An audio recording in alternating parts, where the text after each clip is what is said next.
और आज से हम स्टार्ट क्या करने वाले हैं, इलेक्ट्रोस्टैट्स। बहुत ही इंपॉर्टेंट है भाई, बिल्कुल इसमें डाउट नहीं है, बहुत ज्यादा इंपॉर्टेंट है। इंपॉर्टेंस तो ऐसे भी है कि देखो आप कोई भी एग्जाम लोगे 60% ऑफ द क्वेश्चंस कहां से आते हैं, क्लास 12 से। नेक्स्ट प्रॉपर्टी क्या है, quantification of charge. Quantification of charge मतलब चार्ज जो होगा वो इलेक्ट्रॉन के आदान प्रदान से ही होगा। इलेक्ट्रॉन बॉडी पे आएगा, इलेक्ट्रॉन बॉडी से जाएगा और उसी से ही आपकी बॉडी या तो चार्ज होगी नेगेटिवली या फिर positively. Coulomb law force is a long range force, obviously it's inverse square law, right. So R की वैल्यू जब इंफिनिटी होगी तभी फोर्स की वैल्यू जीरो होगी। तो ये बात सिंपल सी इतनी है कि जब दो ऑब्जेक्ट्स के बीच में इनफाइनाइटली लार्ज डिस्टेंस हो जाएगा तब उनके बीच में फोर्स भी नेग्लिजिबल एक्ट करने लगेगी। Direction of electric field due to positive charge is always away from it, while due to negative charge is always towards. Positive की वजह से उससे दूर जाएगी, नेगेटिव की वजह से हमेशा उसके पास आएगी। यहाँ पे एक मैंने ले लिया है ये प्लस क्यू चार्ज, एक ले लिया है मैंने नेगेटिव क्यू चार्ज। अब प्लस क्यू और नेगेटिव क्यू के कॉम्बिनेशन में इलेक्ट्रिक फील्ड लाइंस कैसे एस्टैब्लिश होंगी स्पेस में, जरा समझते हैं। तो देखो, इसके पास डेंसिटी ज्यादा रहेगी, रीजन नहीं क्योंकि इलेक्ट्रिक फील्ड की डेंसिटी ज्यादा है।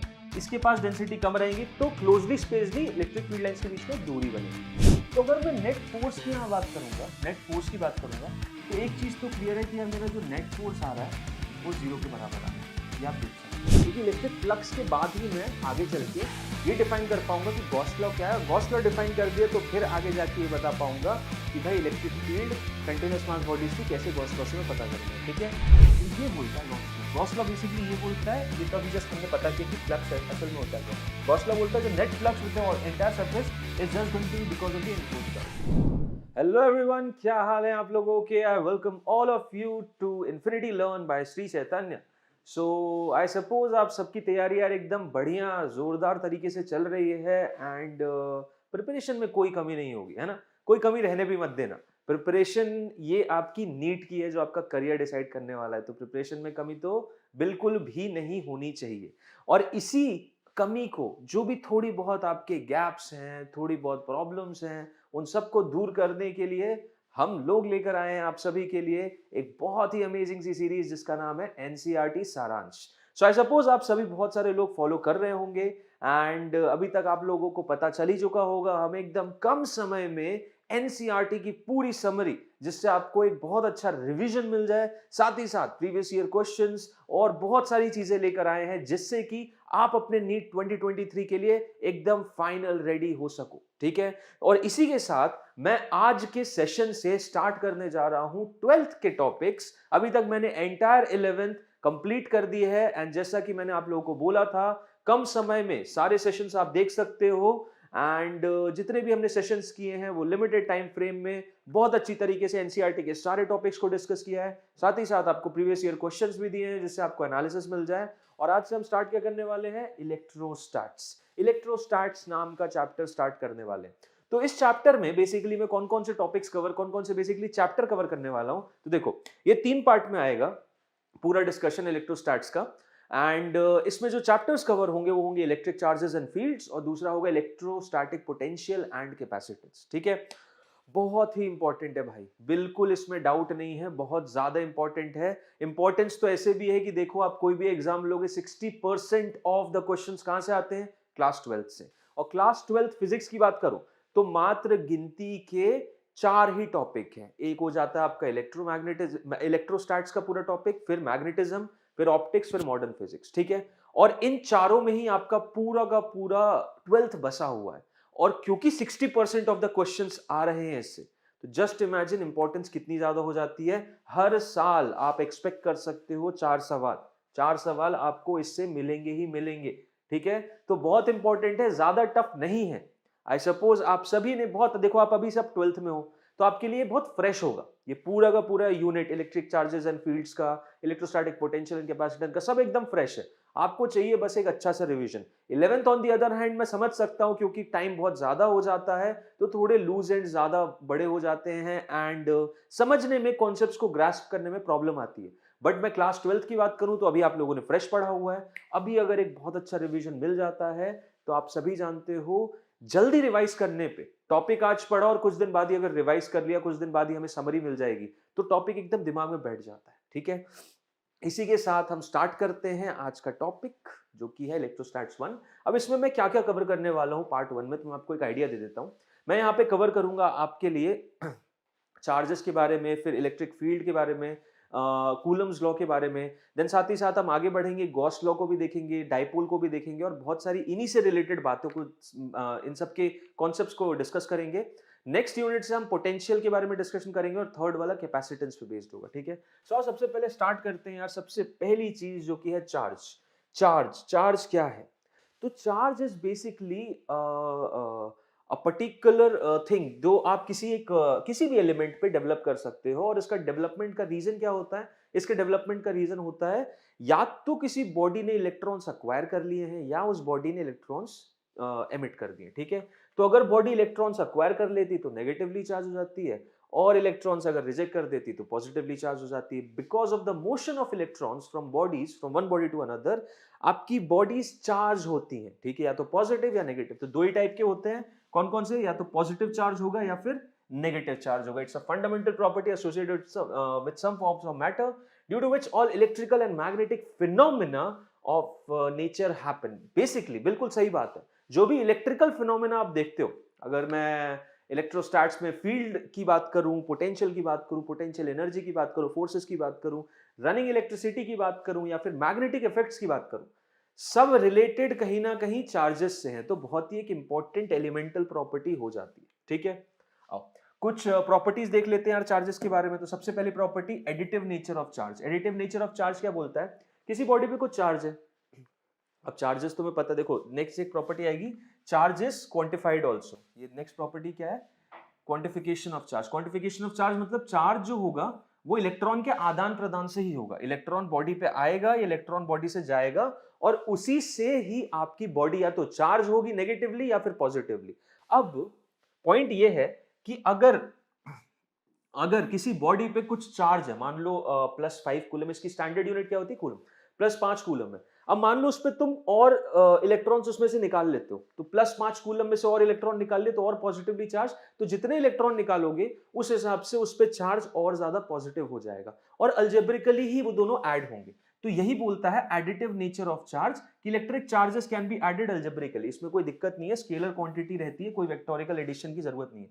चार्ज कंजर्व रहता है ऑब्वियसली। एक आइसोलेटेड सिस्टम की बात करूंगा तो उसका चार्ज हमेशा कंजर्व रहेगा, मतलब अगर पॉजिटिव चार्ज जितने बने उतने नेगेटिव चार्ज बनेंगे।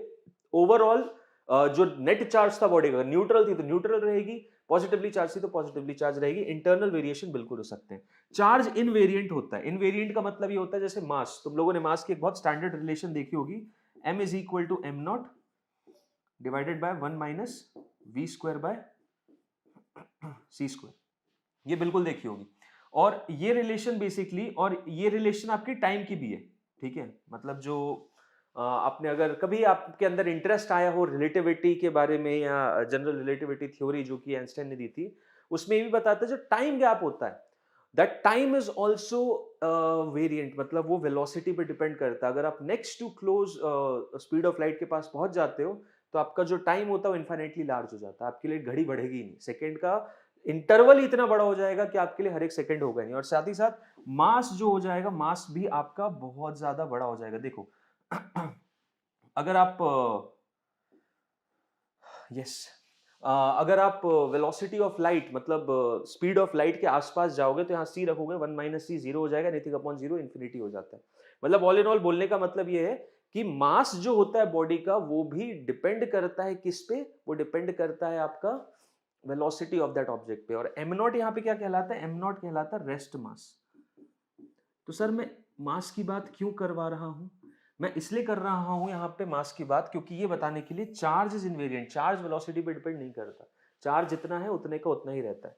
This means that charge is independent of the frame of reference, that is charge on a body does not change whatever its speed is. Okay ठीक। Next property, charge quantized है। तो अभी मैंने बताया जो भी body पे चार्ज रहेगा वो plus minus n times e रहेगा, जहां पे e होता है चार्ज ऑन 1 इलेक्ट्रॉन जो कि होता है 1.6 into 10⁻⁻19 कूलम्स, ठीक है। तो इसी के इंटीग्रल मल्टीपल के हिसाब से ही चार्ज रहेगा। Charge is always associated with mass. Yes we can think of mass without charge. हम मास को बिल्कुल सोच सकते हैं बिना चार्ज के, क्योंकि न्यूट्रल बॉडी भी होती है, बट चार्ज के पास हमेशा मास रहेगा। रीजन बताता हूं क्यों। क्योंकि रीजन ये है क्योंकि भाई आपका चार्ज इलेक्ट्रॉन के आदान प्रदान से होता है, और हर एक इलेक्ट्रॉन का एक मास होता है। कितना मास होता है हर एक इलेक्ट्रॉन का? हर एक इलेक्ट्रॉन का एक मास होता है 9.1 into 10⁻⁻31। ठीक है, इतना होता है मास हर एक इलेक्ट्रॉन के पास। अब क्योंकि इतना ज्यादा मास, कम मास है, बट है तो मास ना हर एक इलेक्ट्रॉन के पास, तो जब भी चार्ज का आदान प्रदान होगा उस बॉडी का मास बढ़ेगा या घटेगा। ठीक है, न्यूट्रॉन चार्ज है, ये सब ठीक है। Charges produce an electric field and magnetic field. Obvious सी बात है, अगर चार्ज रेस्ट कंडीशन में रखा हुआ है, चार्ज रेस्ट कंडीशन में रखा है, आगे वाली स्लाइड्स पे देखेंगे और आप भी जानते हो, तो रेस्ट कंडीशन में चार्ज क्या बनाता है? In the state of rest charge बनाता है boss electrostatic field. Electrostatic field, ठीक है। चार्ज जब मोशन में आ जाता है, चार्ज जब मोशन में आ जाता है, व्हेन यूनिफॉर्म मोशन में रहता है, एक्सेलरेट नहीं करता, तब वो क्या बनाता है? तब इलेक्ट्रोस्टैटिक फील्ड तो बनाता ही बनाता है, साथ ही साथ मैग्नेटिक फील्ड भी बनाता है। दोनों इलेक्ट्रिक और मैग्नेटिक फील्ड बनाता है। और जब एक्सेलरेट करने लगता है, जब चार्ज एक्सेलरेट करने लगता है, एक्सेलरेटेड मोशन में रहता है, तब क्या होता है? तब ईएम वेव्स बनती है। ठीक है, तो ये तीनों चीजें हमें पता होनी चाहिए। इसका मतलब ये है चार्जेस जो होते हैं वो इलेक्ट्रिक और मैग्नेटिक फील्ड दोनों प्रोड्यूस करते हैं, डिपेंडिंग अपॉन क्या सिचुएशन है चार्ज की। ठीक है सर, आगे बढ़ते हैं। नेक्स्ट क्या है? अब भैया चार्जिंग करने के मेथड्स बताओ। चार्जिंग किन किन मेथड से आप कर सकते हो? आर देयर एनी मेथड जिससे आप बॉडी को चार्ज करवाओ पॉजिटिवली नेगेटिवली? तो कुछ मेथड्स हैं, स्टैंडर्ड फटाफट देख लेते हैं। एक होता है friction.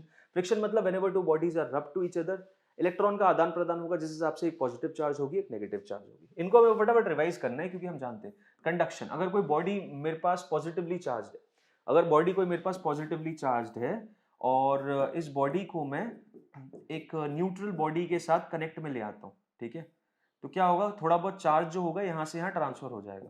Okay, this is known as charging by conduction, simple सा फैक्टर।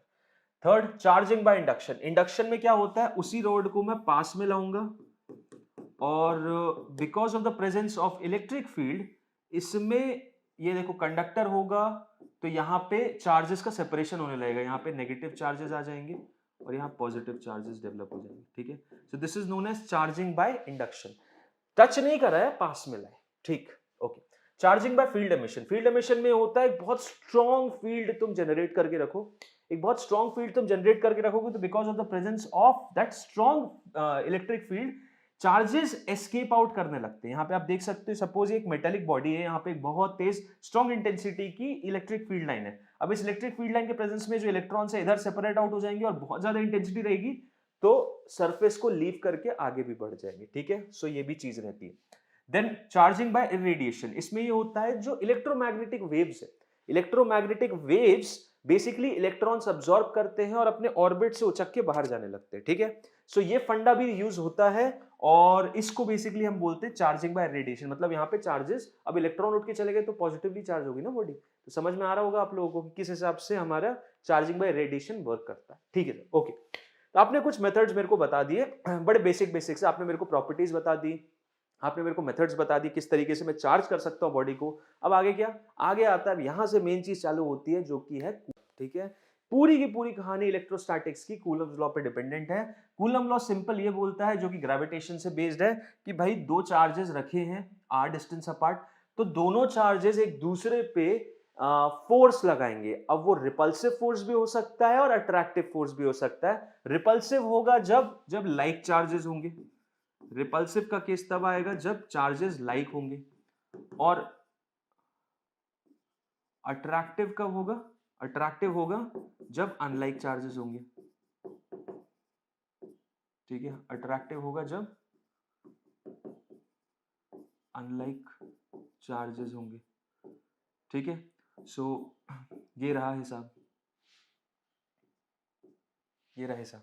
ठीक है, आई थिंक समझ में आ रहा है। सो कूलम्स लॉ बेसिकली बोलता है जो फोर्स होगा that is going to be equal to k times q1 q2 upon r square. जैसा कि gravitational law, Newton's law of gravitation बोलता है कि F g m1 m2 upon r square, वैसे ही F is equal to q1 q2 upon r square, जहां पे k की वैल्यू हो जाती है 1 upon 4 pi epsilon naught. Epsilon naught कहलाता है permittivity of the free space. ठीक है, और ये पूरे कांस्टेंट की जो वैल्यू होती है वो होती है 9 × 10⁹ ठीक, पूरे कांस्टेंट की वैल्यू 9 × 10⁹ यहां से अगर मुझे एप्सिलॉन नॉट की इंडिविजुअल वैल्यू निकालनी है तो 8.85 × 10⁻12। ये वैल्यूज आप याद रखो यार, ये वैल्यूज आप याद रखो, डायरेक्ट कैलकुलेशन में यूजेज आता है। ठीक है, तो ये वैल्यूज आपको याद होनी चाहिए। और साथ ही साथ एक और चीज बहुत इंपॉर्टेंट याद होनी चाहिए, यूनिट्स एंड डायमेंशन के केसेस यहाँ पे बहुत अच्छे से अप्लाई कर लेते हैं, डायमेंशन पूछ लेते हैं भाई, सिंपल सा केस डायमेंशन पूछ लेते, तो आपको एक फॉर्मूला बस पता होना चाहिए। एक फॉर्मूला एप्सिलॉन नॉट का पता हो या फिर एफ का पता हो, Q1 Q2 किसी का भी पता हो, आप बड़े आराम से उसका डायमेंशन निकाल सकते हो, क्योंकि फोर्स Q1 Q2 R के तो आपको डायमेंशन पता ही है। ओके, तो आई थिंक ये चीज आपको पूरी एनालिसिस क्लियर हो चुका है। आगे बढ़ते कुछ स्टेटमेंट्स जानते हैं कूलम्स लॉ के बारे में। सो कूलम लॉ देखो हमेशा पॉइंट चार्जेस के लिए ही एप्लीकेबल होता है, वो अब हम सिमेट्री के थ्रू कंटिन्यूस मास बॉडीज में अप्लाई करवाते हैं। लेकिन अगर बात करूं तो कूलम लॉ वैलिड होता है मात्र पॉइंट ऑब्जेक्ट्स के लिए, ठीक है, पॉइंट ऑब्जेक्ट्स पे ही कूलम लॉ लगता है, उसी पे डेराइव्ड है वो। अब हमारी सुविधा के अनुसार हम कैलकुलस का यूज करके सिमेट्री एस्टैब्लिश करके उसे कंटिन्यूस मास बॉडीज के लिए अप्लाई करवाते हैं, ठीक है। Coulomb law force is a long range force, obviously it's inverse square law, right. So R की वैल्यू जब इन्फिनिटी होगी तभी फोर्स की वैल्यू जीरो होगी। तो ये बात सिंपल सी इतनी है कि जब दो ऑब्जेक्ट्स के बीच में इनफाइनाइटली लार्ज डिस्टेंस हो जाएगा तब उनके बीच में फोर्स भी नेग्लिजिबल एक्ट करने लगेगा। Coulomb force follows Newton's third law, Newton का थर्ड लॉ फॉलो करता है, and they form an action reaction pair. Obvious सी बात है यार, इस पे अगर कुछ फोर्स इधर लग रहा होगा या उल्टा लग रहा होगा डिपेंडिंग अपॉन ये, क्योंकि लाइक चार्जेस है तो ऑब्वियसली रिपल्सिव फोर्स होगा। तो रिपल्सिव फोर्स एक्ट कर रहा है तो जिस इसके में इस डायरेक्शन में लगेगा, सेम फोर्स इसके पे इस डायरेक्शन में लगेगा, ठीक है।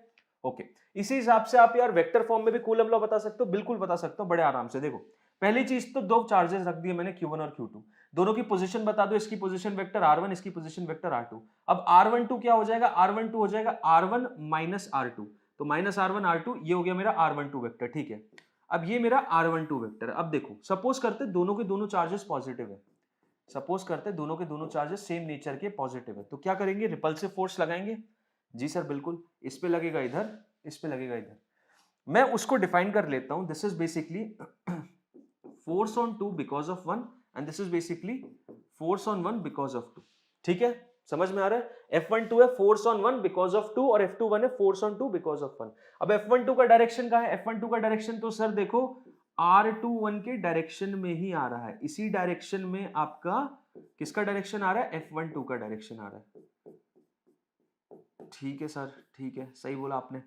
F12 का डायरेक्शन R12 के डायरेक्शन में आ रहा है, तो F12 जरा लिख के देखो, F12 की वैल्यू हो जाएगी कितनी, K Q1 Q2 upon R12 का मैग्नीट्यूड इसका होल स्क्वायर, ठीक है। और साथ ही साथ डायरेक्शन क्या है भाई, डायरेक्शन R12 है, तो R12 का यूनिट वेक्टर ले लो, सिंपल। यूनिट वेक्टर आई सपोज सभी को लिखना आता होगा, नहीं लिखना आ रहा तो देखो ऐसे भी लिख सकते हो, K Q1 Q2 divided by R12 का होल स्क्वायर इनटू R12 का वेक्टर डिवाइडेड बाय R12 के मैग्नीट्यूड, ठीक।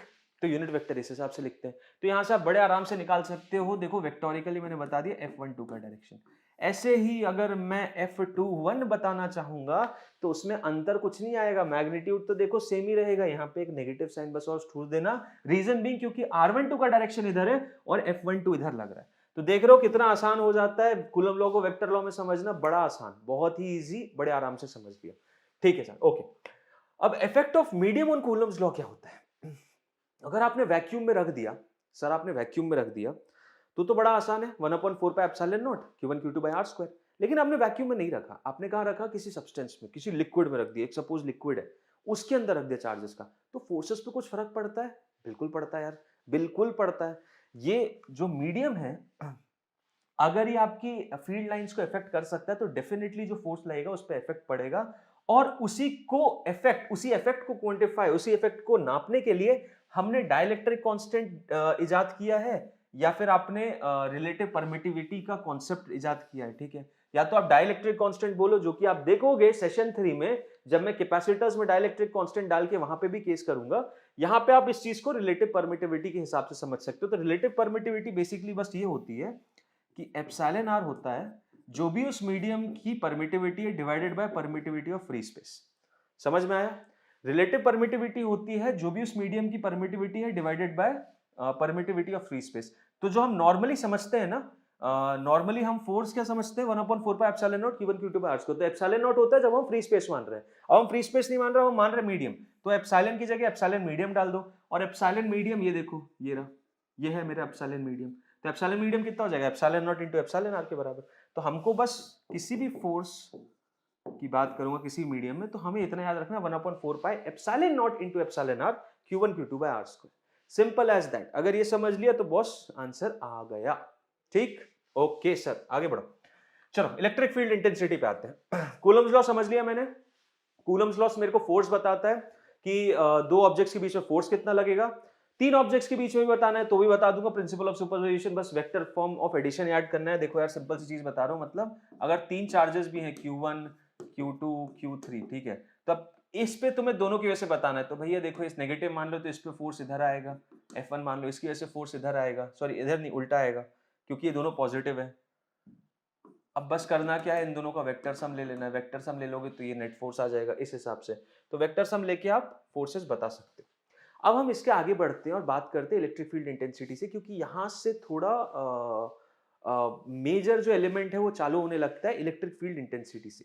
तो अब इलेक्ट्रिक फील्ड इंटेंसिटी क्या होती है? इलेक्ट्रिक फील्ड इंटेंसिटी होती है कि जितने भी नॉन कॉन्टैक्ट फोर्सेस हैं ना यार, देखो ग्रेविटेशनल फोर्स की बात करो, मैग्नेटिक फोर्स की बात करो, इलेक्ट्रोस्टैटिक फोर्स की बात करो, जितने भी नॉन कॉन्टैक्ट फोर्सेस हैं, कभी आपको बचपन में प्रॉब्लम दी है इन्होंने? क्योंकि अगर मैं बोलूं कि मैं बिना किसी ऑब्जेक्ट को टच किए, सपोज यहाँ पे मैंने एक ब्लॉक बना दिया, ठीक है, और मैं बोल रहा हूं मैं यहां से ऐसे टच करूंगा और वो ब्लॉक उधर जाने लगेगा, इधर आने लगेगा, और आप बोलोगे सर ये क्या हो रहा है, ऐसे थोड़ी पॉसिबल है, हम तो नहीं कर सकते। तो ऑब्वियसली मैं भी नहीं कर सकता। रीजन बीइंग, अगर ऐसा हो रहा है तो वो हो रहा है किसी नॉन कॉन्टैक्ट फोर्स के थ्रू, जो कि हमें दिख नहीं रहा है। और जितने भी नॉन कॉन्टैक्ट फोर्सेस होते हैं उनमें फील्ड थ्योरी का एलिमेंट रहता है। मतलब स्पेस में फील्ड लाइंस है, और वो फील्ड लाइंस है बेसिकली जो कि फोर्स अप्लाई कर रही है ऑब्जेक्ट्स पे, जिसकी वजह से उनका मोशन हो रहा है। तो इसलिए फील्ड समझना, electric field, gravitational field, magnetic field समझना इंपॉर्टेंट हो जाता है। तो उसी तर्ज पे हम इलेक्ट्रिक फील्ड इंटेंसिटी समझने की कोशिश करते हैं। अब देखो इसको समझने का सिंपल तरीका यह है, मुझे क्यू की वजह से इलेक्ट्रिक फील्ड इंटेंसिटी पता करनी है। एक चार्ज रखता हूं, टेस्ट चार्ज Q0, ये पता करता हूं कि इस टेस्ट चार्ज पे कितना फोर्स लग रहा होगा इस Q की वजह से, वो आ जाएगा K capital Q Q0 by R square. और इसी फोर्स को अगर मैं Q0 से डिवाइड कर दूंगा तो आ जाएगी मेरी इलेक्ट्रिक फील्ड इंटेंसिटी। कितनी आ रही है इलेक्ट्रिक फील्ड इंटेंसिटी? वो आ जाएगी KQ बाय R स्क्वायर। ठीक है, अब ये वेक्टोरिकली भी सेम ही हिसाब के रहते हैं। मतलब बेसिकली जो E वेक्टर रहता है that is F vector divided by Q0, F vector divided by Q0। ठीक है, यहाँ पे Q0 जो रहेगा वो साइन सहित रहेगा, तो यहाँ पे पॉजिटिव है पॉजिटिव रहेगा, नेगेटिव है तो नेगेटिव रहेगा। ठीक है, तो इस हिसाब से इस Q पे भाई फोर्स तो इधर लग रहा था, तो इलेक्ट्रिक फील्ड इसकी वजह से इधर ही होगी। बिल्कुल सही समझा आपने। तो एक R डिस्टेंस दूर अगर मैं Q बनाऊंगा तो R डिस्टेंस दूर जो इलेक्ट्रिक फील्ड इंटेंसिटी रहेगी वो बाहर की तरफ रहेगी। समझ में आया आपको? बिल्कुल। और मैग्नीट्यूड कितना रहेगा? K capital Q by R square, जहां पे डिस्टेंस R है। ठीक है सर, ओके। तो ये होगी पॉइंट चार्ज की वजह से। इसकी कुछ properties, so it is a vector quantity, सबसे इंपॉर्टेंट बिल्कुल। Its direction is same as the force experienced by positive charge, बिल्कुल। Direction of electric field due to positive charge is always away from it, while due to negative charge is always towards it. Positive की वजह से उससे दूर जाएगी, negative की वजह से हमेशा उसके पास आएगी। मतलब ये रहा हिसाब, पॉजिटिव है तो इलेक्ट्रिक फील्ड लाइंस बाहर की तरफ होंगी। अभी हम इसके बारे में जानेंगे नेक्स्ट स्लाइड में। और नेगेटिव की वजह से अंदर की तरफ आएगी। ठीक है, so negative charge electric field line खाता है, पॉजिटिव देता है, बहुत दानी है। Direction of electric field line, ठीक है, इट्स एसआई यूनिट कितनी है भाई? न्यूटन पर कूलम, बिल्कुल सही। डायमेंशनल फार्मूला कितना होगा? रटने की जरूरत नहीं है, डायमेंशनल फार्मूला आप निकाल सकते हैं। न्यूटन का निकालना, डिवाइडेड बाय कूलम कर देना। कूलम का क्या होता है डायमेंशन? कूलम का डायमेंशन होता है करंट से निकाला जाता है, कूलम का कोई स्टैंडर्ड नहीं होता है। ठीक है, तो that is A into T के बराबर। ओके, ठीक है sir. Electric force on a charge Q placed in a region of electric field at a point where the electric field intensity is given by, अभी पता किया हमने कितनी थी यार इलेक्ट्रिक फोर्स, ये हमने इसमें पता कर लिया था। ये रहा इलेक्ट्रिक फोर्स जो कि लगता है किसी भी चार्ज ऑब्जेक्ट पे Q पे, उसे बस बेसिकली Q इंटू ई करना रहता है। जो फोर्स लगता है दैट इज Q इंटू ई के बराबर। इतना फोर्स लगता है किसी भी चार्ज पे, अगर किसी उसे इलेक्ट्रिक फील्ड में रख दोगे तो। ओके, अगर इक्वल चार्जेस, हाँ यार बड़ा इंपॉर्टेंट कॉन्सेप्ट है ये, बड़ा इंपॉर्टेंट कॉन्सेप्ट है, और basically principal of superposition of electric field lines पे बेस्ड है। ये सिंपल ये बोलता है कि अगर इक्वल चार्जेस रखे हैं किसी रेगुलर हेक्सागन में, याद रखना, अगर इक्वल चार्जेस कहां रखे हैं? किसी रेगुलर हेक्सागन में, जो कि यहाँ पे एक ट्रायंगल है, ये ट्रायंगल एक रेगुलर हेक्सागन है, सबसे छोटा ट्रायंगल, मतलब बेसिकली इक्विलेटरल ट्रायंगल होता है सबसे छोटा रेगुलर हेक्सागन। रेगुलर हेक्सागन का मतलब ये होता है जिसकी सारी साइड्स बराबर हो। समझ में आया? तो एक रेगुलर साइज्ड पॉलीगन में, सॉरी हेक्सागन बोल रहा हूं मैं बार बार, I am so sorry, polygon, polygon, एक सबसे छोटा रेगुलर साइज पॉलीगन कौन होता है? Equilateral triangle. ठीक है, तो जब कभी भी तुम उस पॉलीगन के वर्टाइसेस पे इक्वल चार्ज रखोगे ना, मैग्नीट्यूड में नहीं, साइन के साथ भी, मतलब नेगेटिव है तो नेगेटिव, पॉजिटिव है तो पॉजिटिव, तो सेंट्रल पॉइंट पे हमेशा इलेक्ट्रिक फील्ड जीरो रहेगी। ये सिंपल सा ये कॉन्सेप्ट है। ठीक है, कॉन्सेप्ट क्या है? कॉन्सेप्ट ये है कि जब कभी भी आप इक्वल चार्जेस रखते हो सारे वर्टाइसेस पे एक रेगुलर साइज्ड पॉलीगन के, जो कि इस सिनेरियो में एक इक्विलेटरल ट्रायंगल है, तो net electric field at the centre polygon की जीरो होती है। दूसरा केस ले सकता हूं मैं एक स्क्वायर का, स्क्वायर पे भी अगर मान लो सेम चार्जेस रख रहा हूं तो सेम आएगा। फिर ले सकता हूं मैं एक पेंटागन का, फिर ले सकता हूं एक हेक्सागन का, जो कि आपका कुछ बेंजीन वेंजीन भी रहता है अगर इसमें ऐसे डबल बॉन्ड लगा दूं तो, राइट। तो इसमें भी अगर सेम चार्जेस लूंगा ना मैं, सारे पॉजिटिव और सारे नेगेटिव, सेंट्रल पॉइंट पे इलेक्ट्रिक फील्ड जीरो रहेगी। ये है वो कॉन्सेप्ट, समझ में आया? ठीक है सर, ओके। जरा फील्ड लाइंस देख लेते सिंगल चार्ज की वजह से, तो हमने अभी डिस्कस किया सर, नेगेटिव की वजह से अंदर की तरफ आएंगी, पॉजिटिव की वजह से बाहर की तरफ निकलेंगी। यस, क्वेश्चन ये नहीं, अब क्वेश्चन इससे आगे बढ़ता है कि इनके कॉम्बिनेशन की वजह से कितनी होगी। ग्राफ भी देख लो इनका, तो Q की वजह से कितनी होती है? Q की वजह से अगर मैं उससे पॉजिटिव एक्स की तरफ जाऊंगा तो इलेक्ट्रिक फील्ड लाइन बढ़ती चली जाएगी, बढ़ती सॉरी घटती चली जाएगी, उसके पास नियर टू इंफिनिटी रहेगी, और जैसे जैसे मैं दूर जाता जाऊंगा वो नियर टू जीरो होती जाएगी, मतलब इलेक्ट्रिक फील्ड की इंटेंसिटी घटती चली जाएगी जैसे जैसे एक्स इंफिनिटी की तरफ बढ़ रहा है। और सेम चीज यहाँ, तो इलेक्ट्रिक फील्ड एक्स के लिए, पॉजिटिव चार्ज के लिए, सिंगल पॉइंट पॉजिटिव चार्ज के लिए कैसा होता है? रेक्टेंगुलर हाइपरबोला बनता है क्या? नहीं, रेक्टेंगुलर हाइपरबोला नहीं बनता, क्योंकि ई जो है वो एक्स के स्क्वायर से इनवर्सली रिलेटेड है। अगर x से बस इनवर्सली रिलेटेड होता तो मैं बोल सकता था रेक्टेंगुलर हाइपरबोला, रेक्टेंगुलर हाइपरबोला नहीं है, but somewhat similar to that है। ये मेन इंपॉर्टेंट पॉइंट ये है कि एग्जिस्ट करता है फर्स्ट और थर्ड क्वाड्रेंट में, ये एग्जिस्ट करता है सेकंड और फोर्थ में, क्योंकि इसका चार्ज नेगेटिव है। ठीक है, तो सिंगल पॉइंट नेगेटिव चार्ज है। ठीक है, ओके सर, बढ़िया। नेक्स्ट बात करते हैं हम जब, जैसे कि मैंने बताया point, basically combination of charges, तो यहाँ पे मैंने एक ले लिया भाई अपना प्लस क्यू चार्ज, यहाँ पे एक मैंने ले लिया है ये प्लस क्यू चार्ज, एक ले लिया है मैंने नेगेटिव क्यू चार्ज। अब प्लस क्यू और नेगेटिव क्यू के कॉम्बिनेशन में इलेक्ट्रिक फील्ड लाइंस कैसे एस्टैब्लिश होंगी स्पेस में, जरा समझते हैं। तो देखो, एक तो होगी भाई सीधी जाती हुई ऐसे, तुम्हें पता कैसे करना है, देखो मैं पता करने का तरीका बताता हूँ। तुम्हें करना क्या रहता है, तुम्हें पॉइंट्स पता करने रहते हैं स्पेस में। तुम ये पॉइंट ले लो, तुम ये पॉइंट ले लो, तुम ये ले लो, तुम ये ले लो, तुम ये ले लो, यहाँ ले लो, यहाँ ले लो, और हर जगह जरा पता करने की कोशिश करो। तो देखो, इस पॉइंट की बात करूं, प्लस क्यू की वजह से किधर होगा भाई? प्लस क्यू की वजह से उससे दूर जाता हुआ होगा, और माइनस क्यू की वजह से भी उसकी तरफ आता होगा। तो यहाँ पे नेट इलेक्ट्रिक फील्ड कहाँ है कि नीचे की तरफ। ठीक है, इधर बात करूंगा, इधर पे देखो, देखो जरा इधर पे, इसकी वजह से इधर, और इसकी वजह से इधर। ठीक है, लेकिन इसका मैग्नीट्यूड इससे बड़ा होगा, रीजन बीइंग क्योंकि ये इसके पास में, ये इसके पास में। ठीक है, मतलब ये छोटा होगा, ये बड़ा होगा, तो नेट रिजल्टेंट आप देख सकते हो कि डायरेक्शन क्या होगा, ये हो गया, नेट डायरेक्शन ये हो गया। ठीक है सर, सिमिलरली अगर यहां बात करूं तो यहां पे देख सकते हो आप, क्योंकि बराबर दूरी पे आ गए तो इधर हो गया, इधर हो गया, मतलब नेट इधर आएगा। ठीक है, ओके। यहां बात करूंगा तो यहाँ पे ये वाला ज्यादा बड़ा होगा और ये वाला छोटा होगा, तो अल्टीमेटली नेट रिजल्ट जो आएगा वो इधर आएगा। तो ऐसे ही आप देख सकते हो जो ज्वाइन कर रही है लाइन वो कुछ इसी हिसाब की है, ये रही लाइन इधर से इधर, और ऐसी इसको भी ज्वाइन करने वाली इधर, और यहाँ से इधर। ये हो जाता है इलेक्ट्रिक फील्ड लाइंस की कॉम्बिनेशन, इलेक्ट्रिक फील्ड लाइन का structure in the nearby region. तो इस हिसाब से हम बताते हैं ये रहेगा, जितनी भी फील्ड लाइंस पॉजिटिव चार्ज से निकलेंगी सारी की सारी नेगेटिव पे जाके खत्म हो जाएंगी। ये रहता है एनालिसिस। ठीक है, समझ आया? ओके। इसका ग्राफ देखोगे तो इसका ग्राफ देखो कुछ इस तरीके का रहता है। प्लस क्यू से नेगेटिव क्यू के बीच में, क्यू की टूवर्ड्स पॉजिटिव एक्स एक्सिस है gravitational sorry electric field lines, तो कुछ इस हिसाब का स्टेटस बनता है। एकदम मिडिल पॉइंट पे वो जीरो हो जाती है, और जीरो वाला पॉइंट जो होता है वो r/2 डिस्टेंस पे होता है, यहाँ पे सबसे मिनिमम होती है। ठीक है, उसके बाद फिर जैसे मैं नेगेटिव के पास इधर चला जाऊंगा तो यहाँ पे वापस वो नेगेटिव की तरफ होती है, और क्योंकि ये वाला रीजन प्लस क्यू से करीब है तो यहाँ पे ओवरऑल किस डायरेक्शन में रहेगी, ओवरऑल का डायरेक्शन ये ज्यादा होगा, मतलब माइनस क्यू डोमिनेट करेगा और प्लस क्यू छोटा पड़ जाएगा, तो यहाँ पे ओवरऑल डायरेक्शन ही होगा।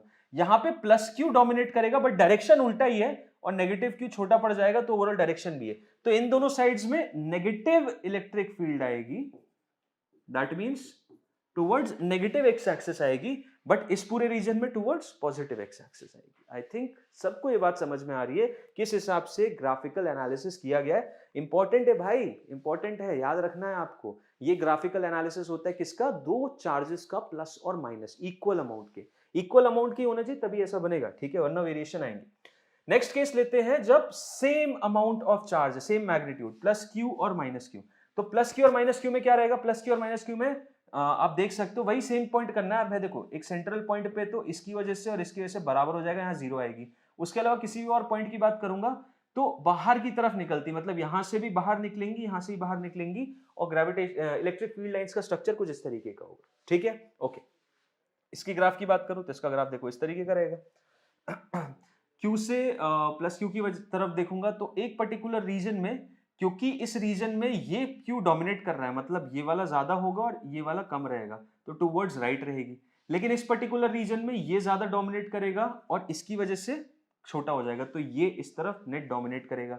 यहां की बात करूं तो ऑब्वियसली ये ज्यादा रहेगा और ये भी इधर ही है, तो ओवरऑल इधर ही रहेगी। इधर बात करूंगा तो दोनों इधर ही आ रही है, तो यहाँ पे इसीलिए पॉजिटिव इलेक्ट्रिक फील्ड आई है, यहाँ नेगेटिव आई है, यहाँ पे पॉजिटिव आई है क्योंकि ये प्लस क्यू डोमिनेट कर रहा है उसके पास वाला रीजन। यहाँ पे ओवरऑल नेगेटिव की वजह से हो, नेगेटिव डायरेक्शन होगी क्योंकि ये डोमिनेट कर रहा है इसके कंपैरिजन में, और एक सेंट्रल पॉइंट r/2 पे कितनी होगी इलेक्ट्रिक फील्ड, वो जीरो होगी।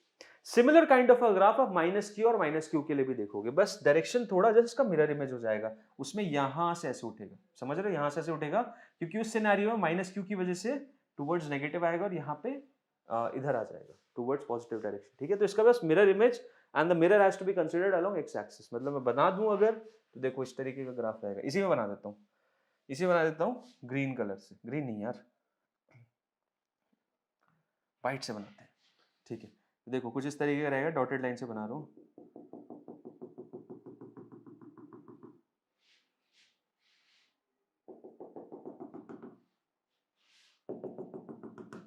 ये हो गया मेरा किसका, this is going to be my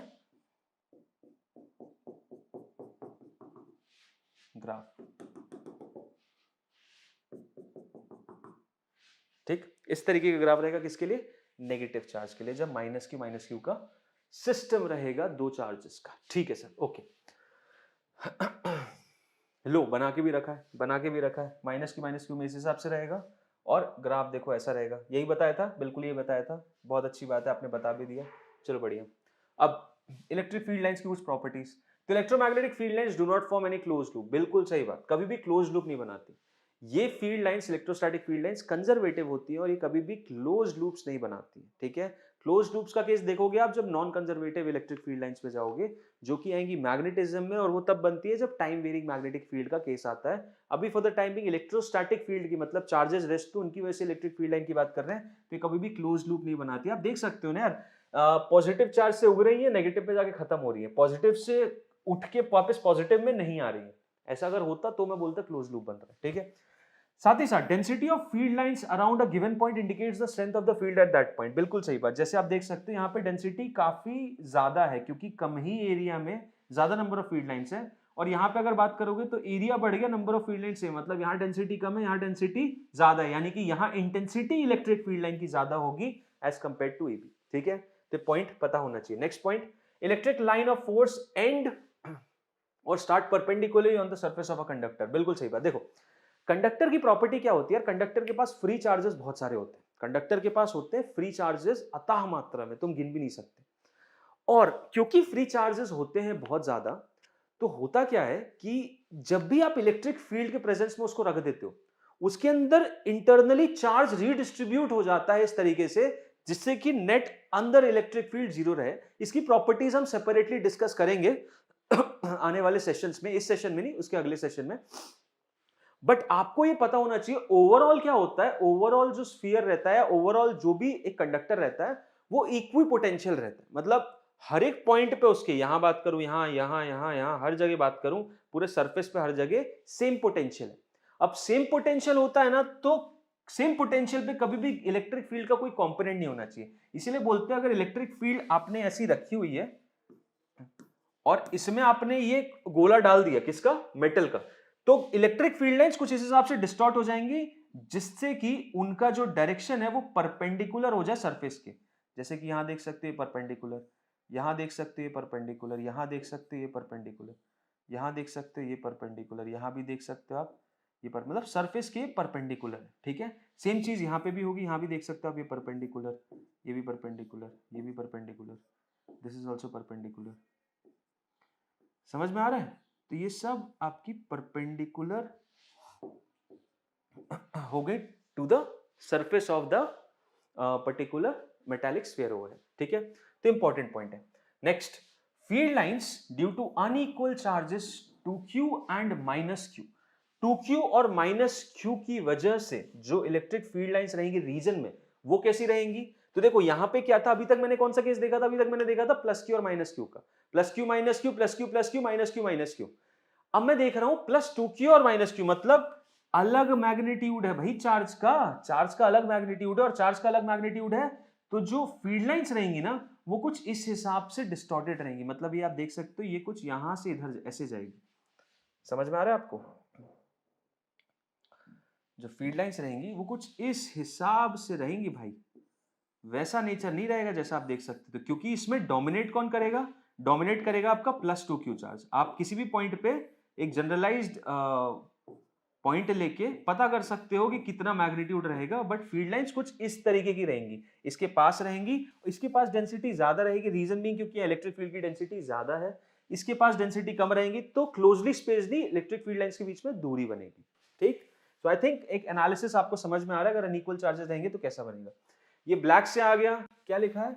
equilibrium is attend when net force acting on a charge is 0। इसका मतलब ये है, देखो बॉडीज, जैसे मान लो एक केस आता है बेसिकली, एक +q चार्ज है और एक -q चार्ज है। तीन केस लेता हूं +q -q, +q और -q। तो अब देखो इसमें ऐसा कौन सा रीजन है जहां पे मैं कोई चार्ज एक्स्ट्रा डालूंगा तो उस पे नेट फोर्स 0 लगेगा? तो देखो जहां पे इलेक्ट्रिक फील्ड 0 रहेगी वही होगा। अगर मैं इस रीजन की बात करूं तो इस रीजन में तो कहीं भी देखूंगा इसकी वजह से इधर, इसकी वजह से इधर हो ही नहीं सकती। यहाँ पे तो इलेक्ट्रिक फील्ड इन दोनों के रीजन में हो ही नहीं सकती। तरीका ये रहता है, इस रीजन की बात करूं तो यहाँ पे इसकी वजह से इधर आएगी, पॉजिटिव की वजह से इधर आएगी, बट नेगेटिव की वजह से जो होगी वो डोमिनेट करेगी क्योंकि वो रीजन उसके पास रहेगा। मतलब इस रीजन में भी कोई ऐसा पॉइंट नहीं है। इधर बात करूं तो यहाँ पे इसकी वजह से डोमिनेट करेगी, नेगेटिव वजह से छोटी रहेगी, तो यहाँ पे भी कोई ऐसा रीजन नहीं है जो कि डोमिनेट करेगा। समझ में आया? मतलब कोई भी ऐसा रीजन नहीं है +q और -q के लिए जहां पे मैं ऐसा बोल सकूं इक्विलिब्रियम वाली कंडीशन एडजस्ट हो रही है। लेकिन सिचुएशन बदल जाएगी अगर यहाँ +2q और -q रख दिया, तो वो भी एक केस बताता हूं। ये सपोज +2q रखा है और ये -q रखा है। अब देखो यहाँ पे कुछ हो सकता है क्या? तो मिडिल रीजन की बात करते हैं। मिडिल रीजन में +2q की वजह से इधर, -q की वजह से इधर, यहाँ पे तो 0 नहीं हो पाएगा, यहाँ पे 0 नहीं हो पाएगा। इधर वाले रीजन की बात करो तो यहाँ पे देखो +2q की वजह से इधर होगा, -q की वजह से इधर होगा, लेकिन यहाँ पे एक सिचुएशन ऐसी बन सकती है कि +2q की वजह से और -q की वजह से बराबर बराबर बन जाए। रीजन भी क्योंकि अब इनका मैग्नीट्यूड सेम नहीं है, तो जहां पे इस केस के लिए डिस्टेंस ज्यादा हो रहा है वहां इसका मैग्नीट्यूड भी तो ज्यादा हो रहा है। तो अल्टीमेटली एक सिचुएशन यहां ऐसी बन सकती है जहां पे इलेक्ट्रिक फील्ड 0 हो। ये रही वो सिचुएशन, मतलब यहाँ पॉसिबिलिटी है। यहाँ की बात करो तो यहाँ पे देखो इधर होगा, -q की वजह से इधर होगा, और इससे तो ज्यादा हो ही नहीं सकता क्योंकि डिस्टेंस भी ज्यादा है +2q से। डिस्टेंस भी देख लो +2q से ज्यादा है -q का, और साथ ही साथ इसका मैग्नीट्यूड तो कम है, तो यहाँ पे पॉसिबिलिटी नहीं होगी। तो पॉसिबिलिटी का गेम है भाई। देखो यहाँ पे एक केस बन सकता है और कुछ नहीं।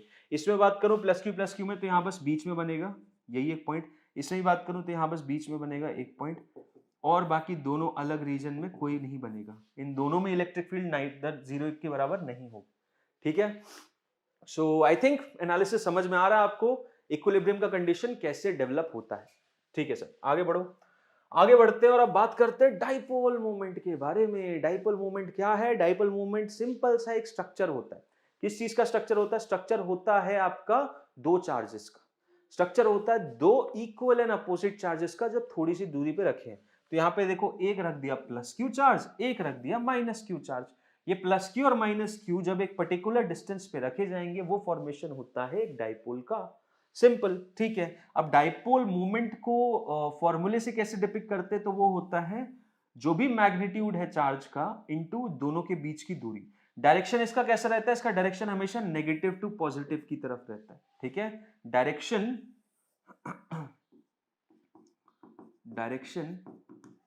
Of P is from positive to negative charge, ठीक है। तो ये एक इंपॉर्टेंट चीज हो जाती है एंड आई थिंक सबको ये समझ में भी आ रही है। ओके सर, बढ़िया। Electric field due to an electric dipole at equatorial and axial point क्या होते हैं? चलो देखते हैं। तो एक सबसे पहले तो डाइपोल बनाते हैं भाई। ये बना लिया मैंने डाइपोल, बढ़िया, अच्छा डाइपोल बना आपने। ये हो गया पॉजिटिव चार्ज, ये हो गया नेगेटिव चार्ज, ठीक है। अब इस डाइपोल की वजह से पहले तो ये बताओ इक्वेटोरियल और एक्सियल पॉइंट होंगे कौन कौन से? तो इक्वेटोरियल पॉइंट तो देखो होगा ये कलर दिख रहा है, दिख रहा है। इक्वेटोरियल पॉइंट होगा ये वाला, ये सॉरी ये हो जाएगा मेरा एक्सियल पॉइंट और इक्वेटोरियल पॉइंट हो गया ये वाला, ठीक है। अब जो इक्वेटोरियल पॉइंट है उस पे जो इलेक्ट्रिक फील्ड लाइन होगी, उस पे जो इलेक्ट्रिक फील्ड लाइन होगी उसका डायरेक्शन क्या होगा? देखो प्लस की वजह से इधर आएगी, नेगेटिव की वजह से इधर आएगी। तो ओवरऑल जो नेट डायरेक्शन होता है वो ये होता है। और मैग्नीट्यूड कितना होता है? इक्वेटोरियल पोजीशन पे मैग्नीट्यूड हो जाता है माइनस के पी अपॉन आर क्यूब, जहां पे ये डिस्टेंस हो जाता है मेरा आर, ठीक है। अगर इस डिस्टेंस को भी मैं मान लूं आर, तो यहां पे जो डायरेक्शन रहता है वो टुवर्ड्स राइट रहता है, ठीक है। और मैग्नीट्यूड कितना रहता है एक्सियल पोजीशन पे? वो हो जाता है K two P upon R cube.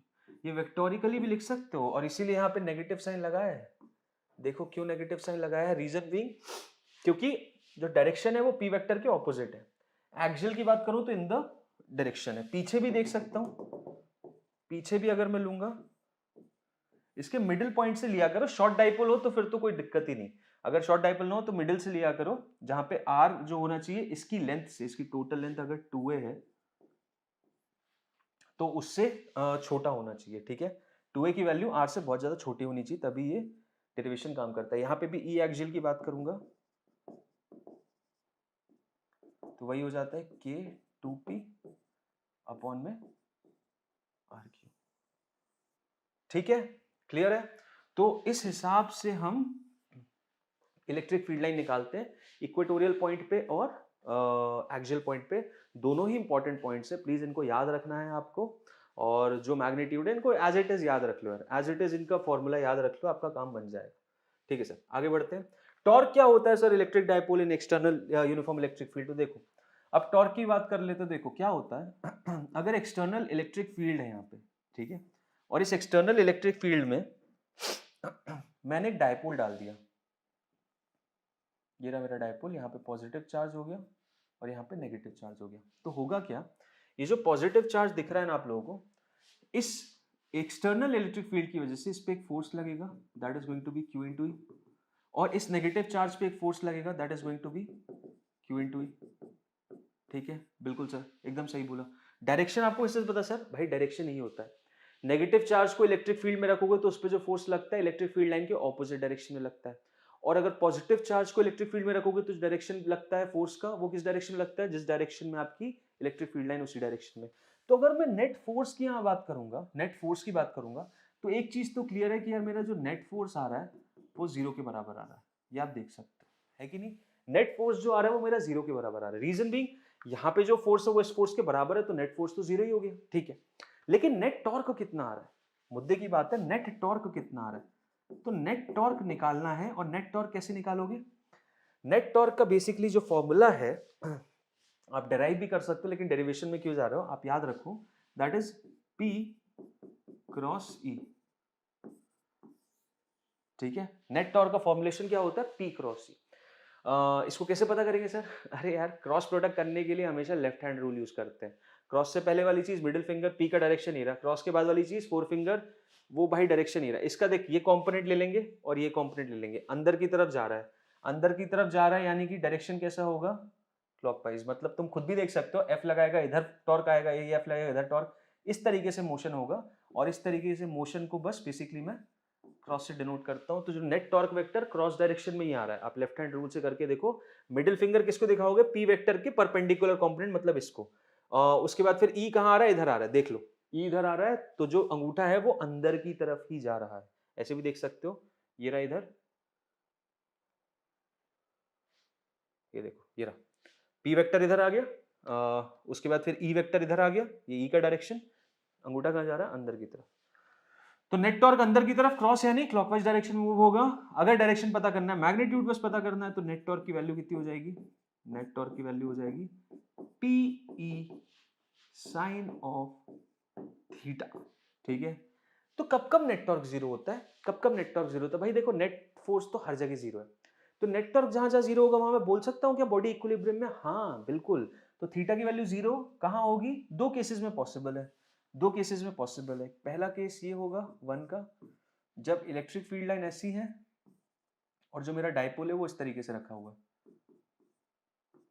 ठीक है। और केस टू ये होता है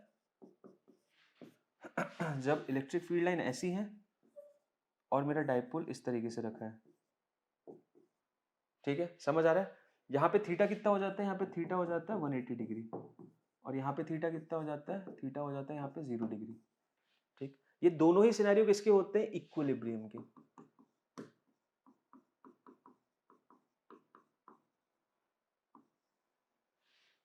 ठीक, सो इक्विलिब्रियम के दो केसेस पॉसिबल हैं, कौन कौन से? एक तो जब थीटा इज इक्वल टू 0, और दूसरा when theta is equal to 180 degree. ये दोनों ही केस होते हैं। आगे आप जब पोटेंशियल एनर्जी का भी कॉन्सेप्ट समझोगे, जो कि नेक्स्ट सेशन में कवर करेंगे, जब हम इलेक्ट्रोस्टैटिक पोटेंशियल और पोटेंशियल एनर्जी का डिस्कशन करेंगे, तो आप जानोगे कि ये बेसिकली मेरा स्टेबल इक्विलिब्रियम का केस होता है और ये अनस्टेबल का। रीजन भी क्योंकि इस सिनेरियो में जो पोटेंशियल एनर्जी होती है वो सबसे लीस्ट होती है, और दूसरे सिनेरियो में जो पोटेंशियल एनर्जी होती है सबसे मैक्सिमम होती है। ठीक है, और वहीं से स्टेबल और अनस्टेबल इक्विलिब्रियम का सिनेरियो बनता है। ठीक है, सो आई थिंक ये दोनों ही चीजें क्लियर हैं। वहीं से वर्क डन का भी डिस्कशन करेंगे, जिससे मैक्सिमम क्वेश्चन आते भी हैं। चलो, एक और चीज बड़ी इंपॉर्टेंट है डाइपोल ऑसिलेशन की, वो भी फटाफट डिस्कस कर लेते हैं। आपने अभी जस्ट पिछले केस में देखा कि नेट टॉर्क कितना आ रहा है, पी साइन थीटा के बराबर आ रहा है। ठीक है, net torque P sine theta के बराबर आ रहा है। अब देखो, सिनेरियो ये है कि सपोज ये आपकी इलेक्ट्रिक फील्ड लाइंस थी। उस इलेक्ट्रिक फील्ड लाइन से आपने क्या किया, आपने बेसिकली अपने डाइपोल को इस डायरेक्शन में पहले अलाइन था। ठीक है, आपने वहां से उसको थोड़ा सा थीटा एंगल मूव करा दिया। ठीक है, थोड़ा सा थीटा एंगल मूव करा दिया, तो इस पे नेट टॉर्क लगेगा, और नेट टॉर्क लगेगा कितना लगेगा, पी साइन थीटा के बराबर। बेसिकली स्टेबल इक्विलिब्रियम का केस है, अनस्टेबल में नहीं होगा ऑसिलेशन। अनस्टेबल में तो घूम के वापस स्टेबल में आ जाएगा। स्टेबल में क्या होगा कि अगर आपने मान लो थोड़ा सा घुमाया, एंड इफ नेट टॉर्क इस पे कितना लगने लगेगा, net torque will be PE sine of theta. And if theta is very small, अगर थीटा बहुत ज्यादा स्मॉल हो जाएगा तो मैं इसको नेट टॉर्क को आई अल्फा लिख लूंगा, और इसको क्या लिख लूंगा, पीई थीटा लिख लूंगा। ठीक, अल्फा की वैल्यू कितनी आ गई, पीई अपॉन आई आ गई, इंटू थीटा, और इसको अब मैं किससे कंपेयर कर दूंगा, ओमेगा स्क्वायर थीटा से। तो ओमेगा की वैल्यू देखो कितनी आ जाएगी। नेगेटिव के लिए मत पढ़ना, नेगेटिव तो आ ही जाएगा क्योंकि थीटा इधर हो रहा है, नेट टॉर्क दूसरे डायरेक्शन में, तो नेगेटिव तो आ ही जाएगा। तो ओमेगा की वैल्यू कितनी आ गई, ओमेगा की वैल्यू आ गई under root of P E upon I. तो टाइम पीरियड कितना आ गया, 2 pi under root of I divided by P into E. ठीक है, जहां पे आई क्या है बेटा, आई है मेरा मोमेंट ऑफ इनर्शिया, आई है moment of inertia. Moment of inertia किसके अबाउट, किसके अबाउट नहीं बताओगे तो मोमेंट ऑफ इनर्शिया कोई मतलब नहीं। सेंट्रल पॉइंट के अबाउट, जिसके अबाउट रोटेशन हो रहा है, जो कि कितना हो जाएगा आपको निकालना पड़ेगा। इसका मास लोगे एम आर स्क्वायर, इसका मास लोगे M R square, so 2m a square के बराबर हो जाएगा। समझ में आया, मासेस लेना पड़ेगा बॉडीज का। तो उस हिसाब से आप ये बता सकते हो कि जो छोटे से ऑसिलेशन होंगे थीटा छोटा होता है तो यहाँ पे क्या हो रहा है, यहाँ पे when theta is very small they are going to be SHM होने लगेगा, सिंपल हार्मोनिक मोशन होने लगेगा। वही यहाँ पे डाइपोल ऑसिलेशन की बात की गई है, और डाइपोल ऑसिलेशन का जो टाइम है वो देखो आपने अभी निकाल दिया, कितना आ रहा है 2 pi under root of I upon P into E. ठीक है, समझ में आया? इस हिसाब से आप डाइपोल ऑसिलेशन का भी डिस्कशन कर सकते हो। अब आओ बात करते हैं बहुत इंपॉर्टेंट चीज की, जो कि है इलेक्ट्रिक फ्लक्स, क्योंकि इलेक्ट्रिक फ्लक्स के बाद ही मैं आगे चल के ये डिफाइन कर पाऊंगा कि गॉस लॉ क्या है। गॉस लॉ डिफाइन कर दिया तो फिर आगे जाके ये बता पाऊंगा कि भाई इलेक्ट्रिक फील्ड कंटिन्यूअस मास बॉडीज की कैसे गॉस लॉ से मैं पता करूंगा। ठीक है, सबसे पहला केस यहाँ पे electric flux D phi through a small area element DS. देखो इलेक्ट्रिक फ्लक्स का बेसिकली कॉन्सेप्ट ये होता है कि आपकी इलेक्ट्रिक फील्ड लाइंस एक पर्टिकुलर एरिया से कैसे पास हो रही है। ठीक है, सो इलेक्ट्रिक फ्लक्स निकालने का जो तरीका होता है D phi, that is dot product of E into DS. DS यहाँ पे एरिया वेक्टर होता है, डीएस जो होता है वो एरिया वेक्टर होता है। अच्छा, एरिया वेक्टर निकालने का तरीका क्या होता है? तो एरिया वेक्टर निकालने का तरीका ये होता है, अब देखो एरिया लाइन का तो होगा नहीं, या तो 2 डायमेंशनल बॉडी का होगा या फिर 3 डायमेंशनल बॉडी। तो अगर मैं 2 डायमेंशनल बॉडी की बात करूं, अगर मैं 2D बॉडीज की बात करूं, ठीक है, सो 2D बॉडीज मैंने सपोज ये ले ली, एक रेक्टेंगुलर प्लेट, एक स्क्वायर प्लेट ले ली, और थर्ड केस ले लूं मैं 3D बॉडीज। ठीक है, 3D बॉडी में मैंने क्या ले लिया, 3D बॉडी में मैंने एक क्यूब ले लिया। ठीक, अब देखो एरिया वेक्टर बताता हूं कैसे पता करते हैं। तो एक 2 डायमेंशनल बॉडी में तो एरिया वेक्टर देखो, जो भी आपका एरिया है उसकी सरफेस की परपेंडिकुलर, तो सरफेस के परपेंडिकुलर तो ये ऊपर की तरफ हो सकता है या नीचे की तरफ हो सकता है। आपको जो डायरेक्शन लेना आप ले सकते हो, या तो आप ऊपर की तरफ ले सकते हो, आप नीचे की तरफ ले सकते हो, और मैग्नीट्यूड हो जाएगा जो भी इसका एरिया है। क्लियर है, समझ आया? इसकी बात करूंगा तो इसमें देखो कैसे निकालते हैं। इसमें हमेशा आउटर साइड की तरफ, मतलब ऊपर वाले का एरिया वेक्टर इधर होगा, इस साइड का एरिया वेक्टर इधर होगा, ये जो साइड दिख रही है इसका एरिया वेक्टर इधर होगा। यहाँ पे और भी अंदर साइड्स बने हैं, तो इस वाले का इधर होगा, पीछे साइड वाले का इधर होगा, और नीचे साइड वाले का इधर होगा। मतलब बाहर की तरफ ही होते हैं आपके एरिया वेक्टर। समझ में आ रहा है? एरिया वेक्टर जो होते हैं वो बाहर की तरफ ही होते हैं, जो भी आउटर सरफेस है उसमें बाहर की तरफ आने वाले। 3D बॉडीज में, 2D बॉडीज में सरफेस के परपेंडिकुलर ऊपर या नीचे। अब E डॉट ds से तुम छोटा सा डी निकालते हो, तो अगर मुझे टोटल फ्लक्स निकालना है, टोटल फ्लक्स निकालना है, तो मैं क्या कर देता हूं, इंटीग्रेशन E डॉट ds या dA वेक्टर। ठीक है, क्लियर है? उस हिसाब से मैं फ्लक्स निकालता हूं। आओ इसको यूज करते हैं और बेसिकली देखते हैं कैसे हमें गॉस लॉ में मदद करेगा। ठीक है, सबसे पहले तो इलेक्ट्रिक फ्लक्स के कुछ केसेस देख लेते हैं। तो देखो सबसे पहला केस ये रहा, ये सपोज मेरी ये बॉडी है, इसका एरिया वेक्टर कुछ इस डायरेक्शन में ले लिया। इलेक्ट्रिक फील्ड देख सकते हो एरिया के परपेंडिकुलर है, तो यहाँ पे फ्लक्स कितना हो जाएगा, यहाँ फ्लक्स 0 हो जाएगा। क्यों क्यों भैया? फ्लक्स 0 इसलिए होगा क्योंकि E dA cos of theta होता है। यहाँ पे थीटा 90 हो गया तो cos थीटा 90 0 हो जाएगा। इस केस की बात करो, यहाँ पे थीटा हो रहा है, तो यहाँ पे हो जाएगा मेरा, देखो फ्लक्स जो होगा वो है integration E dot dA, right. अब इलेक्ट्रिक फील्ड क्योंकि कांस्टेंट है बाहर आ जाएगा, तो हो जाएगा E vector integration dA vector. Integration dA vector को A वेक्टर ले लूंगा मैं, तो E इंटू A, और E कितना है, थीटा कितना है, अब इसको ले लूंगा cos theta, so E cos of theta. पूरा तरीका बताया, डायरेक्टली ये नहीं बताया मैंने।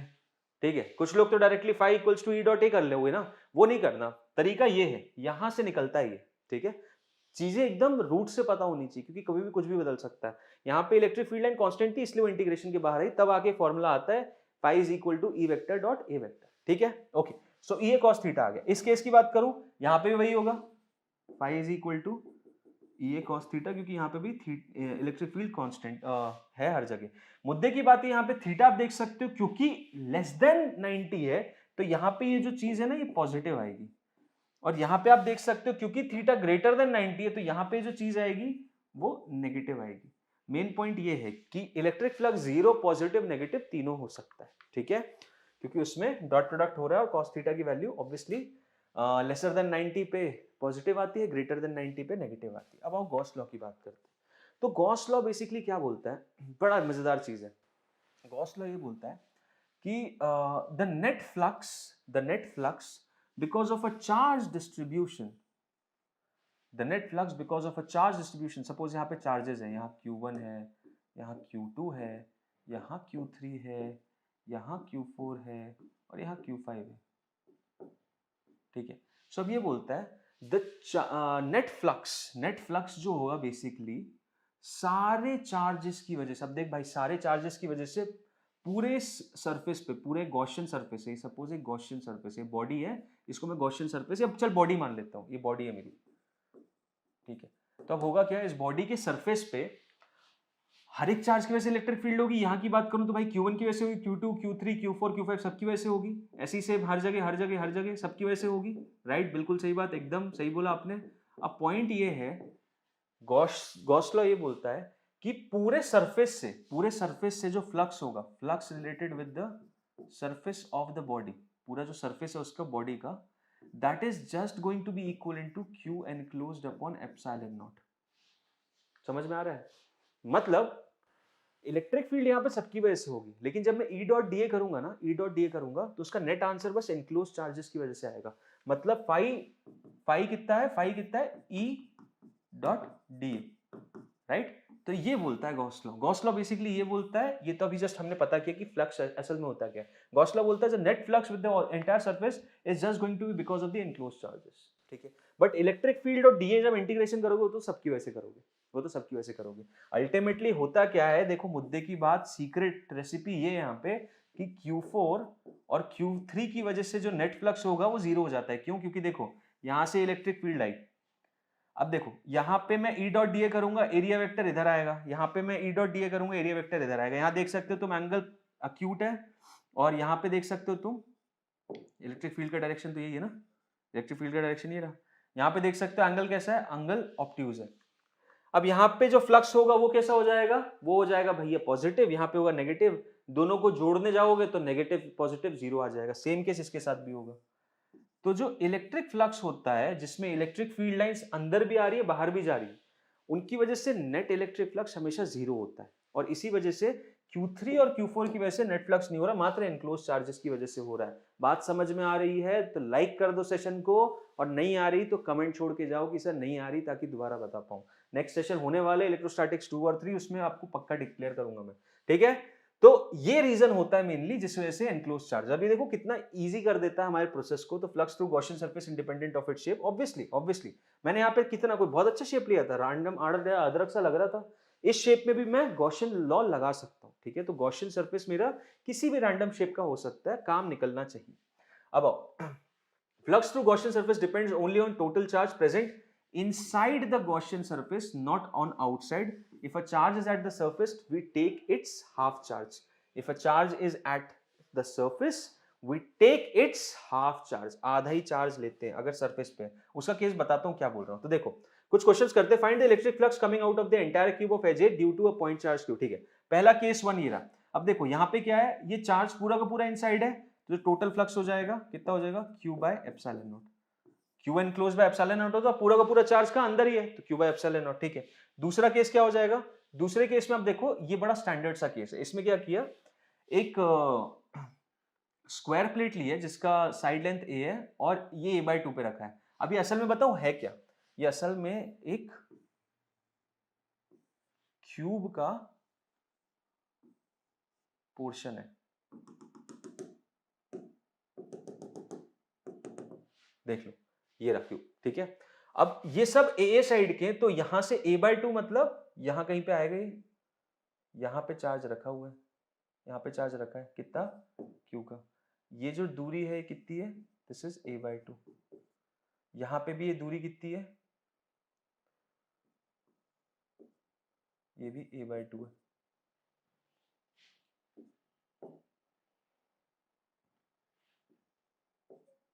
समझ रहे हो बात को, और ये क्यों रखा है। तो अब देखो पॉइंट ये है कि अगर ये पूरा क्यूब होता तो टोटल फ्लक्स कितना था, Q बाय एप्सिलॉन नॉट। इसके थ्रू फ्लक्स कितना था, Q बाय एप्सिलॉन नॉट, ठीक है। और ये जो चार्ज एकदम करेक्ट सेंटर पे रखा हुआ है, इस क्यूब के एकदम सेंटर पे रखा है। और क्यूब के टोटल फेसेस कितने होते हैं, 6, 2 दाएं 2 बाएं, सॉरी 2 लेफ्ट और राइट, 2 आगे और पीछे, 2 ऊपर और नीचे, ठीक है। 6 साइड होते हैं। तो ये जो फ्लक्स है Q बाय एप्सिलॉन नॉट, इस 6 सरफेसेस में बराबर बराबर बेटा होगा, राइट। तो ये जो स्टैंडर्ड केस है ना, जब a/2 ऊपर ही रहता है चार्ज और जो एज लेंथ है वो a के बराबर है, यहां पे एक एक साइड की वजह से कितना हो जाता है पता है, 1/6 टाइम्स। तो यहाँ जो फ्लक्स होगा that is going to be 1/6 times Q by epsilon naught. यहाँ पे सपोज इसके साथ इसके साइड वाली दीवार खड़ी कर देते और पूछते कितना होता, तो 2/6 Q बाय एप्सिलॉन नॉट। ठीक है, 3 दीवार कर देते तो कितना हो जाता, 3/6 Q बाय एप्सिलॉन नॉट। 4 कर देते उस हिसाब से होता। तो आपको ये चीज समझनी चाहिए कि किस हिसाब से कैसे कैसे फ्लक्स हो रहा है। एक निकाल देते तो कितना रह जाता, 5/6 रहता।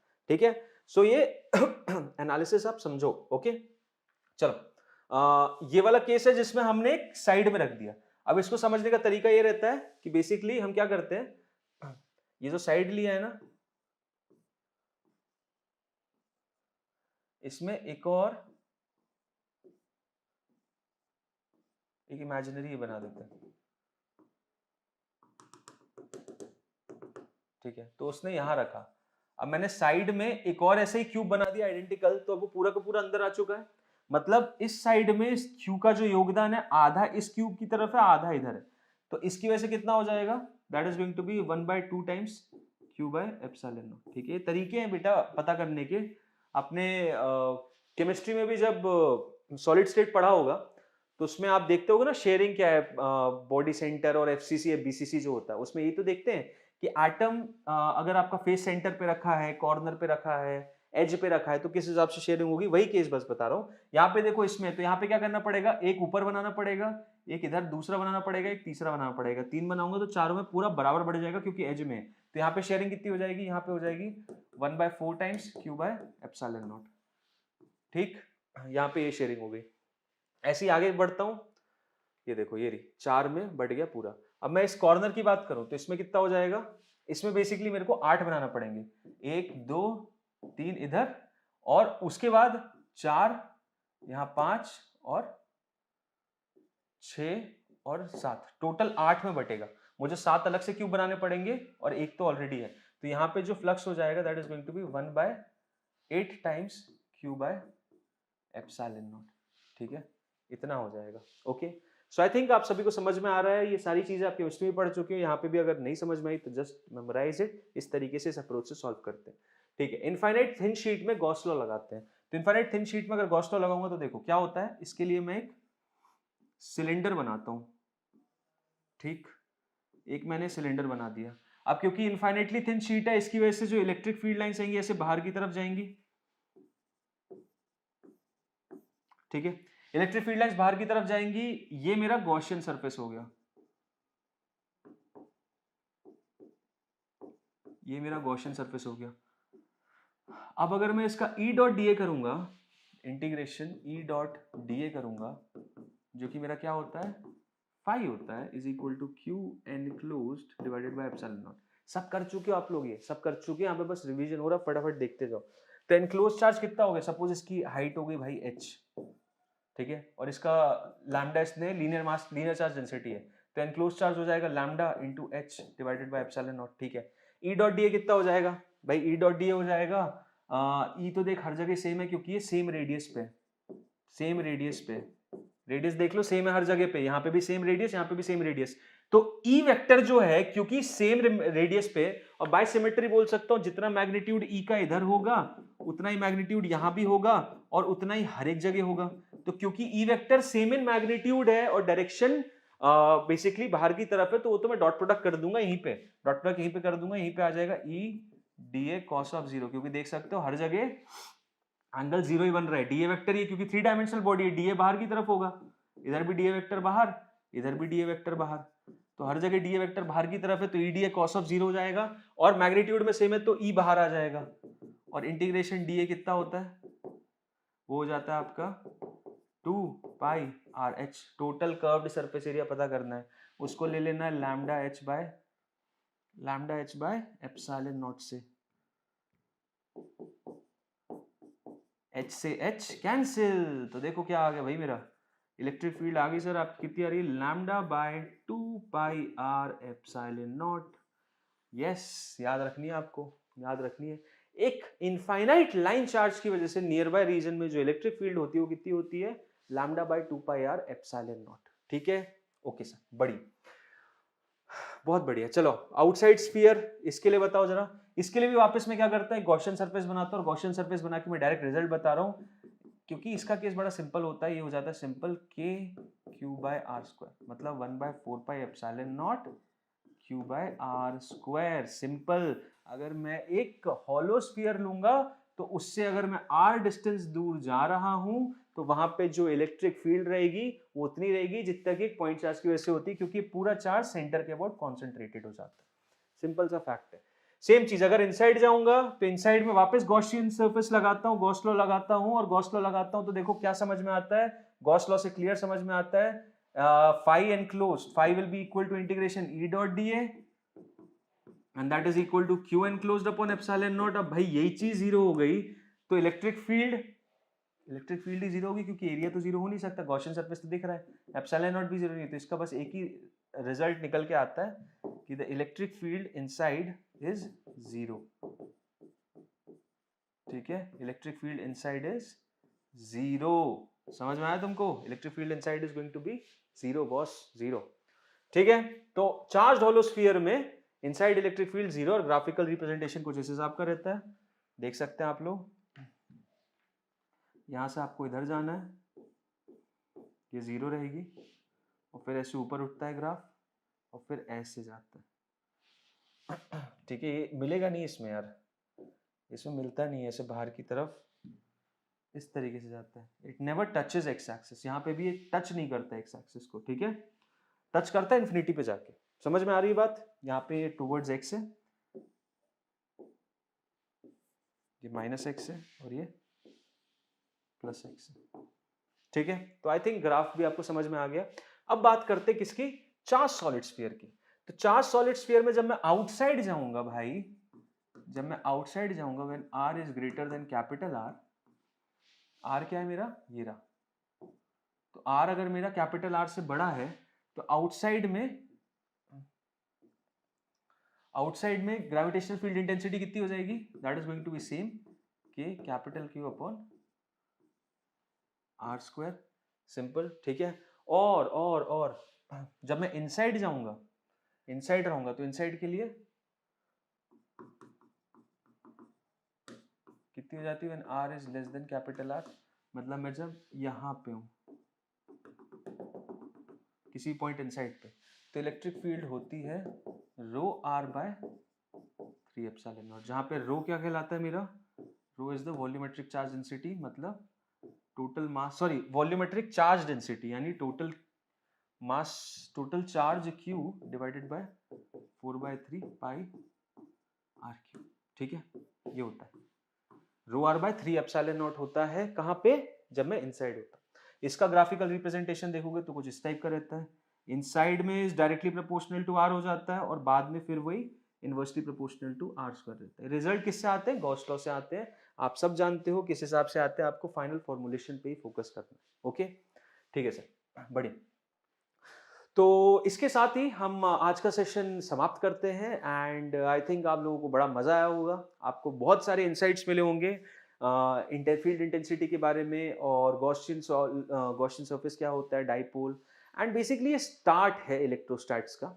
इसके बाद की बातें होंगी नेक्स्ट सेशन से चालू, जिसमें हम इलेक्ट्रोस्टैटिक पोटेंशियल और कैपेसिटेंस के बारे में डिस्कशन करेंगे, और 2 सेशन और बचे हुए हैं, साथ ही साथ उसमें कुछ प्रीवियस ईयर क्वेश्चंस भी करेंगे और देखेंगे किस टाइप के क्वेश्चंस आते हैं और किस टाइप के कॉन्सेप्ट्स और बचे हुए हैं। सो इसी के साथ अलविदा लेता हूं, मिलते हैं नेक्स्ट सेशन में। Till then bye bye, thank you and happy learning.